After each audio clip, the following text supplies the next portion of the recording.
Because of self-quarantine, we've seen a renewed interest in gardening spring up across the U.S. There have been reports of record demand for seeds and long lines at gardening stores. As many of us have more time at home and more concerned about where our food's coming from, it makes sense that gardening is having a moment.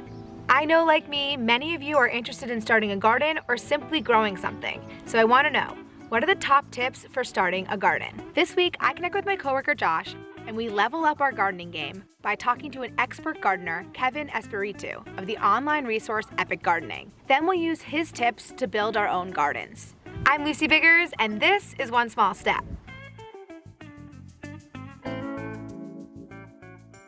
Interest in gardening is having such a moment that people are comparing this to World War II, when around 20 million gardens called victory gardens popped up in the US to make up for food shortages. The spike in seed sales is also similar to a rise in home gardening that followed more recent catastrophes like 9/11 and the 2008 financial crisis. No matter what your motivation, there are great benefits to gardening.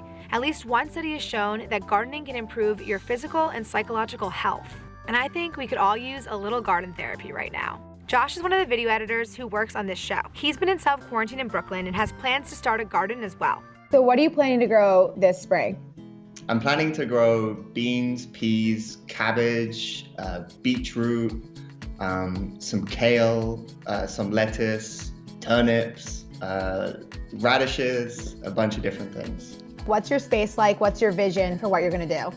We decided that we're going to grow in raised beds because the soil is no good. It's like very clay. Anytime it rains, it just becomes like solid. So I'm doing raised beds too because I'm out at my parents' in the suburbs and they have a huge yard. And so I was like, okay, I'm going to do raised beds. I'm going to take all of my food scraps that I've been collecting in my compost bin and I'm going to mix those with some leaf mulch that has been left over in the garden from winter. I definitely don't have enough of that to fill all of my raised beds. So I'm going to mix that with some store-bought soil. What level of gardener are you?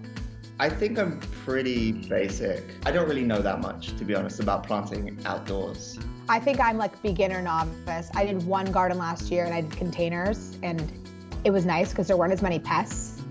So like that's one thing I'm like worried about is that just like having it be actually out in the yard, like if it's just gonna be more vulnerable. So I'm really excited to talk to Kevin because he is a great gardener and teacher. I think he'll have like the perfect beginner steps for us or even somebody who's watching this who maybe has like less experience than us even, just like the 101, I wanna grow something. What has it been like seeing this newfound interest in gardening because people are stuck at home and it also happens to be spring in the US? The insane growth. Obviously, I wish it had come at some other cause, but I'm not complaining about the fact that more people are like trying to get in to grow their own food. And I would love to just get like your top tips for beginning gardeners. First thing you have to figure out is what does my space actually look like? Even if you have a balcony, does that balcony face north? Does it face east, west? Is there a big building blocking it? Light is the number one thing plants need. It's like their oxygen in a sense, like it's the most important thing that they need. Now we're gonna assemble a raised bed.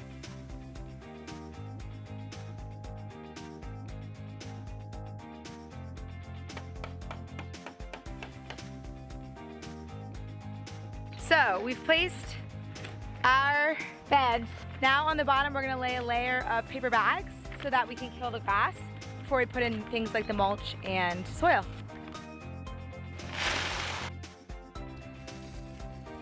Oh yeah, that looks so good.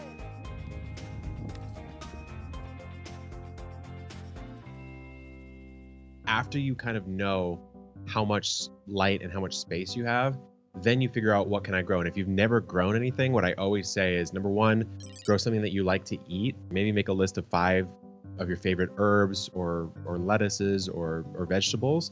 And then from there, you will grow the easiest one of those, right? Because simple herbs are very simple to grow. Basil, thyme, oregano, these types of things are really easy and you can leave them on and just harvest what you need. So it's continually growing and you can use it in a lot of different recipes.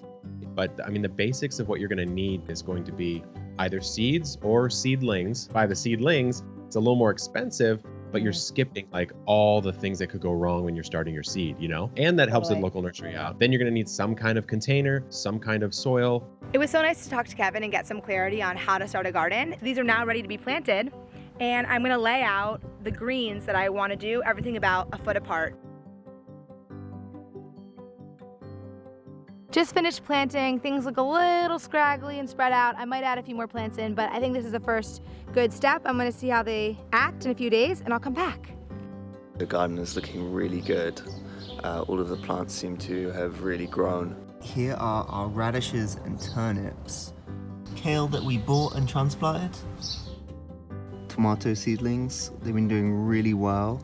Been using these plastic cups to grow them, and you can see the roots in there, which is pretty cool. And so I think that will help us decide when these seem ready to go into the big pots. And what are the biggest mistakes that you think you see beginning gardeners make? Let's imagine we have like a container of lettuce and it's growing on our patio. We're gonna go and water it every day because maybe we're stuck at home, we have nothing else to do. We're gonna fertilize it like crazy all the time. We don't grow our plants. They grow themselves and we just give them what they need to grow. Sometimes we give them too much. So if you give them too much water, too much fertilizer, I would say those are probably some of the more common problems you'll make, is you're just doing too much. And how do you learn what your plant needs? Is it like instructions that come on the back of a seed, or just Googling it? Early on for me, I was doing tons and tons of Googling, like, okay, well, how do all the brassicas grow? All your kales and your cabbages and your turnips. I'm like, okay, now I know that. Oh, how do tomatoes grow? Because every plant literally is different and they all have these different growing characteristics. So that's why I say if you grow something you like to eat and you grow something simple, it's kind of the double whammy because you're invested in it. What would be your advice for people who are in small spaces, apartments maybe, with not as much light? Okay, so if you don't have a lot of light, the easiest thing you could literally grow on the planet would be sprouts. And so sprouts, it's just literally exactly what it sounds like. You're buying a ton of seeds, you put them in a jar, and you just sprout them. Where would be the best place to order your materials for gardening? I think right now, if anyone can, it makes sense to support a local nursery. I mean, local nurseries already struggle to sustain themselves when they're battling against the Home Depots of the world. But if you don't have access to that, or you don't really know, then Amazon's great. There's a bunch of seed companies online that are still shipping. It's been about 2 months since I started my garden, and I just want to give you an update on basically how everything went.